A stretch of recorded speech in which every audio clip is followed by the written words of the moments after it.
Muy bien, continuando con el tema de literatura colonial, esta literatura que se da en el Perú, habíamos visto que había un periodo, que es el periodo clásico, en el que estaba Amarilis como representante, como figura de la literatura, y su famosa epístola a Abelardo, que era nada menos que una oda, digamos, a la figura de Lope de Vega, ¿no?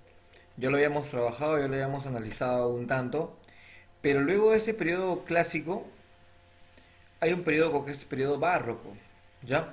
El barroco tiene que ver muchas veces, o digamos, es lo mismo que el año pasado veíamos en cuanto al periodo barroco español, ¿no? Que aparecían dos figuras muy importantes que ustedes recordarán, que era Góngora y Quevedo. Y había cierta diferencia o cierta oposición entre ambos por muchos motivos, ¿no? Acá también ellos influyen en la literatura colonial en cierta medida, ¿no? Cada uno influye en un autor y otro influye en otro autor en particular. Muy bien, periodo barroco. Literatura colonial. Estamos hablando de una época en el Perú, ¿ya? Época de la colonia, en la que sabemos que la colonia es cuando viene los extranjeros logran establecerse en una nación, ¿no? Y digamos que se expanden en ciertos territorios de esa misma nación, ¿no? Por ejemplo, la primera mitad del siglo XVII fue el periodo de oro barroco y la perfección del nacionalismo español, ¿no? Esto viene de España, le digo, por eso se tomaba como ese modelo, ¿no? La segunda mitad se caracterizó por ser la marcada exageración de la forma y el pensamiento literario, tan artificiosamente que se llegó al cansancio y al deseo de regresar nuevamente a los clásicos. En la literatura barroca se diferencian claramente el culturalismo y el conceptismo. ¿Recuerdan el culteranismo y el conceptismo? ¿No? El culteranismo, que era básicamente cuando la literatura intentaba ser muy refinada, ¿no? Con un lenguaje muy sofisticado, ¿ya? Era tratar tal vez de llegar a que el idioma castellano tenga un nivel muy culto, ¿no? Y el conceptismo era un poco más simple, ¿no? Total, se quería ver más el fondo de la situación más que la forma. Vamos a andar en eso. ¿Por qué? Porque ahora viene el conceptismo, el culteranismo y el conceptismo. Recordemos, ¿no? Culteranismo, ¿no? Góngora y Argote era como de la corriente culterana y Francisco Quevedo era conceptista. Estos son españoles. Muy bien, eso es para recordar un poco lo que vimos el año pasado. Ahora, los escritores barrocos que recargan el estilo para conseguir mayor belleza o significación siguen dos movimientos diferentes, el culteranismo y el conceptismo. Los escritores culteranos dan importancia preferentemente a la forma, ¿ya? La forma, ¿qué quiere decir? Cuando decimos la forma es la palabra, ¿ya? Porque lógicamente cualquier escritor expresa su mundo interno, expresa su arte por medio de la palabra. Y la palabra en este caso puede ser muy rebuscada, puede ser muy refinada, puede ser muy, muy sofisticada.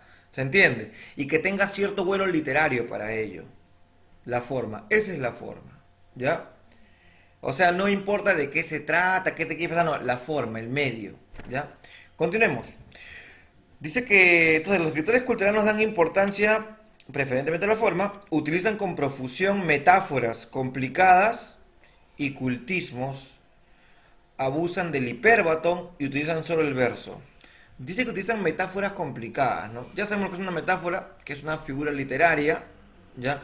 El hipérbaton, bueno, el hipérbaton sí hay que recordarlo un poquito más porque el hipérbaton era lo que tenía que ver con la alteración del orden lógico. Por ejemplo, es como cuando hablan los charapas, ¿no? Que dicen de la selva su comida, ¿no?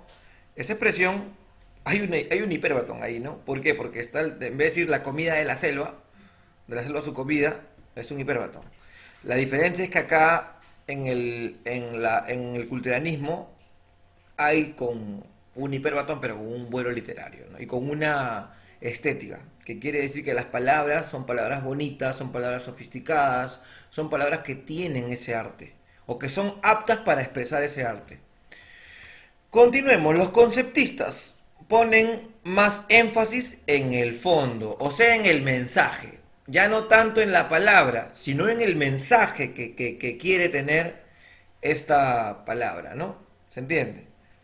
O sea, para decirlo de otra manera, los culteranos, la forma, la palabra, buscan el lenguaje propio, un lenguaje sofisticado, muy pero muy literario, la estética.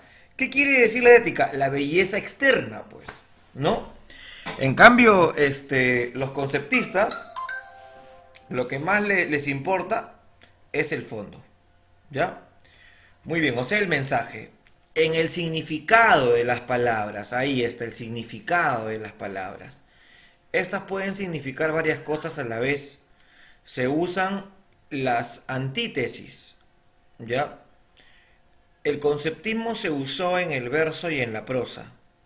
Los máximos representantes de estos movimientos culturales son Don Luis de Góngora y Argote en el culteranismo y Francisco Quevedo en el conceptismo. Por ejemplo, hay una palabra muy simpática pero poco común que es abrego, ¿no? Yo lo escucho en algunos poemas. Y el abrego, digamos que desde el punto de vista culterano, es válido, porque es una palabra poco ordinaria, poco común, es una palabra de un lenguaje culto, abrego, eh, pero si me voy al lado conceptista, también puede ser válida, porque significa viento del sur, ¿no? Que tiene que ver con el significado ya más que nada, no en el conceptismo, por ejemplo. Muy bien, entonces acá toman como referentes a Góngora para culteranos y a Francisco Quevedo en el conceptismo. Muy bien. Ahora, en el Perú, ya hemos más o menos contextualizado la situación.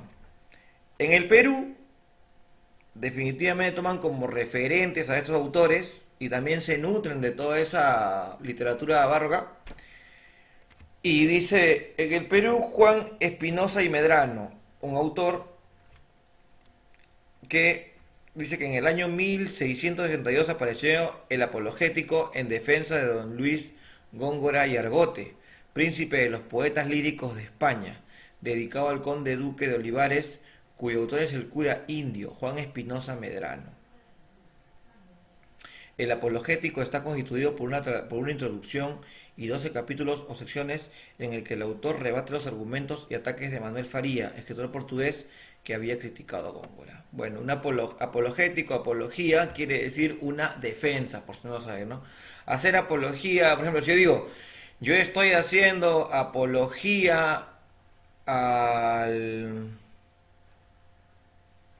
digamos, a cierta idea, a cierta tendencia que estoy defendiendo, ¿no? Por ejemplo, tomando un poco el tema de desarrollo personal, ¿no? Cuando mucha gente fue juzgada en un momento cuando hacía apología al terrorismo. O sea, quiere decir que ellos defendían al terrorismo, ¿no? Es una apología, para que tengan un poco la idea. Muy bien. Juan del Valle y Caviedes, otro autor. Nació en Porcuna, Andalucía, en 1151. Fue un poeta muy popular en su tiempo. Sus poemas circularon manuscritos de mano en mano. Sin embargo, contamos con pocos datos acerca de él. Era llamado el poeta de la Ribera a causa de un supuesto trabajo que lo ocupó en los cajones de la Ribera. Autor comercial de la Lima antigua. Toda la obra de Juan del Valle y Caviedes está escrita en verso. Es generalmente satírica. Acá hay un dato muy importante, ¿ya? Él es satírico, pues. Vamos a ver qué es satírico ahorita. Eso es muy importante, satírico, no olvidemos. Su principal y más vasta obra es Diente del Parnaso, escrito contra la ciencia médica en general y unos cuantos médicos en particular. Esta obra, que circula manuscrita durante mucho tiempo, fue publicada por primera vez en 1863. La poesía de Caviedes es conceptista, o sea, influida por Quevedo, y tiene influencia de Francisco de Quevedo, y lo dice. Esto explica los aspectos sutiles de su obra, la innegable inteligencia que se percibe tras el humor de las sátiras, el humor de su poesía, la picardía y el contacto con la realidad cotidiana, convierten a Caviedes en uno de los precursores del costumbrismo en el Perú. Muy bien, Juan del Valle y Caviedes tiene bastante influencia de Quevedo. Quevedo es conceptista. Y Quevedo, recuerdan que era muy humorístico. Quevedo inclusive se mofaba, se burlaba de Góngora, de la nariz de Góngora, ¿no? ¿Qué decía Quevedo? Decía, eras un hombre pegado a una nariz. Eso es sumamente conceptista, ¿no? El mensaje, ¿qué quiere decir? Que es un narigón, pues, un narizón, vulgarmente hablando. Entonces, este señor, Juan de Vallecaviedes, tiene ese mismo humor, se nutre de ese mismo humor de nuestro amigo Quevedo, ¿ya? Que es español. Por ejemplo, este es un texto genial, es un poema genial. Y que miren, con sátira. Ahora, ¿qué es la sátira? La sátira quiere decir, es una expresión literaria, eh, inteligente, crítica y aguda. Para decirlo mejor, es una crítica, pues. Es una crítica, pero una crítica con algo de burla, una crítica, pero que intenta ser constructiva también a la misma vez. Es una crítica muy aguda, muy burlona, pero que intenta ser moralizante, o sea, que intenta que reflexione, ¿no? Intenta reflexionar sobre eso, ¿ya? Por ejemplo, en la literatura romana se usaba Juvenal, que es un autor muy conocido, decía, por ejemplo, al pueblo de Roma no solamente denle pan y circo, ¿no? Es una sátira. ¿Por qué? Porque en esa expresión inteligente, burlona, se está burlando del pueblo, o sea, el pueblo solamente necesita pan y circo y lo dominarás. O sea, ¿qué quiere decir? Que la gente es fácil de controlar, que le das pan y circo y se acabó. No requieren de más porque así los puedes dominar y así podrás ser un buen político porque los vas a dominar a todos ellos en medio de eso. Lo que se conoce hoy en día como populismo, ¿no? En el Perú también un candidato solamente da un tupper y te convence, ¿no? Entonces, pero Juvenal lo decía desde la sátira. ¿Cuál es la sátira? Al pueblo romano dale pan y circo, se acabó, no más, ¿no? Ahí está haciendo una expresión inteligente, aguda, burlona, pero constructiva, ¿no? Intentar reflexionar, moralizante. Por ejemplo, acá en este poema de mi amigo Juan de Caviedes hay bastante, pero bastante sátira, ¿no? Los privilegios del pobre. Irónico, ¿no? Irónico, los privilegios del pobre, ¿no? Muy bien.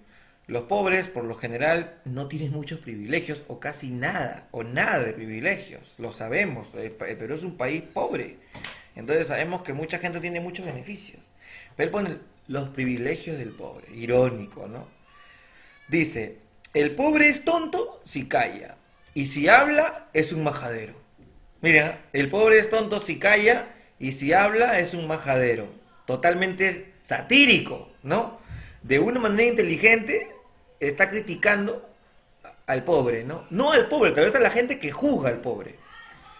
Es un majadero. Si sabe es un hablador, y si afable es embustero, si es cortés, entrometido, cuando no sufre, soberbio, cobarde cuando es humilde, y loco cuando es resuelto, si valiente es temerario, presumido si es discreto, adulador si obedece, y si se excusa, grosero, si pretende es atrevido, si merece es sin aprecio. Su nobleza es nada vista, y su gala sin aseo. Si trabaja es codicioso, y por el contrario, extremo, un perdido, si descansa. Miren si son privilegios. Ahí Juan del Valle y Caviedes ha manejado con bastante excelencia la sátira, ¿no? Y te deja pensando, porque tú dices, bueno, sí, al pobre en un país como el nuestro no es valorado ni de una ni de otra manera. Por donde lo veamos va a ser un tipo marginado, ¿no? Lamentablemente, en el fondo es eso, ¿no? Pero en vez de decir, ustedes deben de defender a los pobres que sufren mucho, que los pobres, que... En vez de decir un discurso defensor, lo dice de una forma recontra simpática, ¿no? Burlona, chistosa, inteligente, lógicamente, ¿no? Con un, con un verso inteligente va diciendo una gran verdad. Esa es la sátira, muchachos. Y eso es lo que hace Juan del Valle Caviedes, ¿no? Influenciado, recuerden, por Quevedo, que Quevedo tiene que ver con eso de que dice, eras un hombre pegado a la nariz. Eras un hombre hacia una nariz pegado, ¿no? ¿Se entiende? Entonces, un autor muy importante. Este poema, ustedes lo van a analizar, porque van a hacer un pequeño trabajo acerca de este poema de acá. Los privilegios del pobre. ¿Ya? En la ficha, en el sistema, donde va a estar esta ficha de trabajo que estamos ahorita pasando, y también está la actividad como corresponde. Muy bien, chicos, eso sería todo.